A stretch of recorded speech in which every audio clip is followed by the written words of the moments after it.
Bienvenue sur AstroRoche, je suis Julien Sercourt, chargé de communication sur les astéroïdes. Ce podcast est effectué en compagnie du Dr Patrick Michel, directeur de recherche au CNRS, au laboratoire Lagrange de l'Observatoire de la Côte d'Azur, Université Côte d'Azur. Patrick est également l'auteur du livre À la rencontre des astéroïdes, chez Odile Jacob.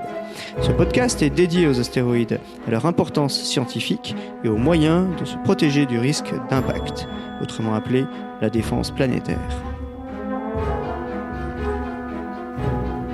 Bonjour Dr Patrick Michel, en ce jour du 21 février 2025, nous nous apercevons que l'évolution de la collision de l'astéroïde YR4 avec la Terre a nettement évolué et c'est plutôt une nouvelle positive. Pouvez-vous nous en dire plus ? Alors effectivement, aujourd'hui, nous avons drastiquement réduit la probabilité d'impact de 2024 YR4 avec la Terre, qui était prévue donc le 22 décembre 2032, à 0,16%. Selon le centre de calcul de l'Agence spatiale européenne. 0,16, alors même que ce taux était monté à 3,10. Oui, c'est ça. En fait, on avait le 18 février, donc il y a à peine 3 jours, oui, une probabilité d'impact qui était montée même à 3,1%, qui est la probabilité la plus élevée auquel on ait eu affaire jusqu'à maintenant pour un astéroïde. Dans l'histoire voilà. De la défense planétaire. Exactement. Et là, je vous dis 3 jours après que de 3,1, on passe à 0,16. Alors, selon l'ESA, selon la NASA, c'est 0,2. Enfin, on est toujours dans les 0,1, 0,2,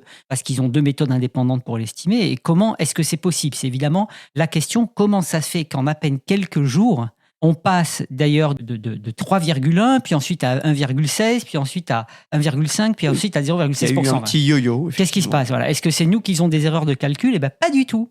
Pas du tout. C'est simplement que ce qui s'est passé, c'est qu'en fait, on a observé cet astéroïde pendant des semaines, une fois qu'on l'a découvert. Puis après, on a eu la pleine lune qui nous a empêché de l'observer parce qu'il est tout petit, il s'éloigne de la Terre, il est très peu brillant. Donc, dès qu'on a une pleine lune, on ne peut plus le regarder. Ah oui. Et donc, on est resté avec cette probabilité qu'on avait avant la pleine lune de 2%. Pendant quelques temps, puis on a eu quelques petites données, mais très imprécises, qui l'ont fait monter. Et là, en intégrant ces derniers jours les nouvelles observations après la pleine lune directement, eh bien, du coup, ces nouvelles observations ont réduit l'incertitude qu'on a sur sa trajectoire actuelle, et en la prolongeant dans le temps, eh bien, on a vu la Terre s'éloigner des possibles pour 2032, de telle sorte que maintenant, il n'y a plus que 0,16% des trajectoires possibles qui aboutissent à la Terre. Donc, c'est vraiment du fait que les incertitudes sur la trajectoire actuelle se réduisent au fur et à mesure des observations. Les calculs, eux, de prolongation dans le temps, on sait les faire, mais simplement, c'est tellement sensible aux conditions initiales que si ces conditions initiales, on est obligé d'en prendre plusieurs pour démarrer le calcul, nécessairement, on a plusieurs solutions puisque les évolutions sont sensibles à ces conditions-là. Alors, est-ce que ça veut dire que vous allez arrêter immédiatement les observations ? Absolument pas. En fait, alors on reviendra pour faire un bilan global parce que dans quelques heures seulement, nous avons une réunion du comité de pilotage du réseau international d'alerte des astéroïdes, sollicité cette réunion par la NASA et l'Agence spatiale européenne, pour justement qu'on fasse un point, qu'on fasse peut-être une notification finale. Et c'est là qu'on saura exactement, d'abord, est-ce qu'elle est tombée à zéro entre-temps, parce que ça bouge beaucoup puisque les données arrivent. Et puis ensuite, on pourra faire un bilan complet. Donc, on va continuer à l'observer jusqu'à ce que la probabilité soit zéro. Et on continuera quand même parce qu'on a du temps d'observation accordé par le James Webb Télescope, le James Webb Télescope spatial, le magnifique télescope qu'on a envoyé le 25 décembre 2021 dans l'espace avec une Ariane 5. Oui. C'était un sublime cadeau de Noël et qui révolutionne toutes nos connaissances des premiers instants de l'univers quand les galaxies commencent à se former. Et en fait, avec ce télescope, on a eu la possibilité d'avoir du temps d'observation qui va nous permettre d'avoir la taille de l'objet. Puisqu'en fait, le problème qu'on a quand on regarde avec des télescopes qui regardent dans les longueurs d'onde du visible, comme nos yeux, eh bien, c'est qu'ils voient une luminosité qui n'est pas directement proportionnelle à la taille de l'objet. Quand on voit un objet brillant, eh bien, il peut être tout petit et très brillant ou plus gros et très sombre pour la même luminosité. L'avantage des longueurs d'onde dans l'infrarouge, c'est que la luminosité est directement proportionnelle à la taille. Et comme le James Webb regarde dans l'infrarouge, c'est d'ailleurs pour ça qu'on l'a mis dans l'espace, eh bien, on va avoir accès à la taille. Et ça, je pense que ça va se garder. Ça va un excellent exercice pour le James Webb d'observer ce type d'objet parce qu'on pourrait être à nouveau soumis à ce genre de situation. Oui. Et puis en plus, c'est un bon moyen de vraiment finaliser le processus en ayant toutes les données possibles qui nous serviront de toute façon parce qu'on apprend énormément. En fait, ce cas-là nous a démontré qu'on est capable de s'organiser de façon très rapide et réactive. Oui, l'I1 s'est organisé. Donc, vous vous apprêtez à faire en fait des recommandations au same page. Voilà, le comité des agences spatiales. Et donc, finalement, ça marche bien. Et c'est pour ça, d'ailleurs, qu'on a pu ainsi réduire le risque. Donc, tout ce qu'on a fait n'est pas pour rien. Il est pour rien par rapport au danger auquel cette personne nous soumet, mais il n'est pas pour rien parce que c'est grâce à ça qu'on a pu réduire à minima la probabilité d'impact avec la Terre aussi rapidement. En d'autres termes, quand on a un problème, si on a tout mis en place pour le régler, c'est quand même mieux. Comme ça, on vit mieux et plus tranquille, même si dès le début, on a toujours dit que c'était plus probable que cette situation arrive, c'est-à-dire qu'on annule la probabilité, plutôt que le risque augmente. Et je tiens à souligner ça parce que j'ai vu, ou en tous les cas, on m'a dit que sur les réseaux sociaux, on fait du catastrophisme là-dessus, et je voudrais m'assurer que les gens ne confondent pas les scientifiques qui ont toujours été rassurants, parce qu'on sait, on connaît ces incertitudes.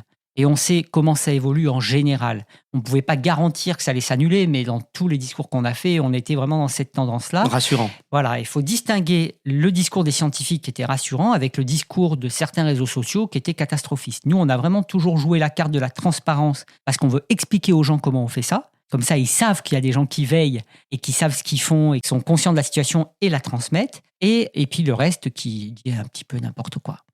Donc ça, c'est vraiment la bonne nouvelle. On est en train de réduire, alors de façon un peu ironique, du coup la probabilité de collision avec la Lune augmente un peu parce que la Lune se retrouve plus au centre du champ des possibles. Ça ne reste qu'à 1%.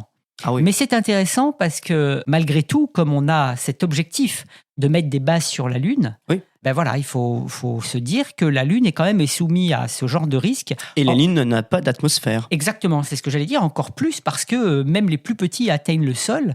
Donc, alors encore une fois, les petits font des dégâts très locaux, on ne va pas recouvrir la Lune de base. Mais voilà, c'est intéressant. On va voir comment la situation évolue. On a vraiment drastiquement réduit la zone d'incertitude.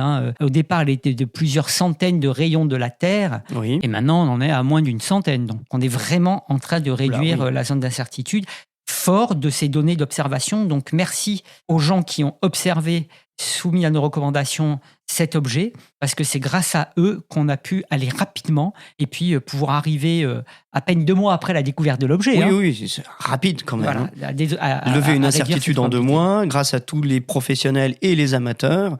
C'est vraiment un tour de force au final. Oui, non, c'est bien. Ça prouve que toute cette coordination marche bien et que les exercices que l'on fait pour s'entraîner avec des scénarios imaginés, nous permettent de nous roder. Oui. Et là, pour le coup, c'est la première fois qu'on avait un cas réel qui finalement, heureusement pour nous, était aussi un exercice sans qu'on le sache. Oui. Et je me rappelle, c'est ce que vous aviez dit d'ailleurs dans le premier épisode sur ce cas de figure précis du YR4. Voilà, exactement. Alors je vous remercie Patrick Michel et je me permettrai de vous revoir pour faire peut-être un épisode de conclusion sur ce géocroiseur. À bientôt. Avec grand plaisir, à bientôt.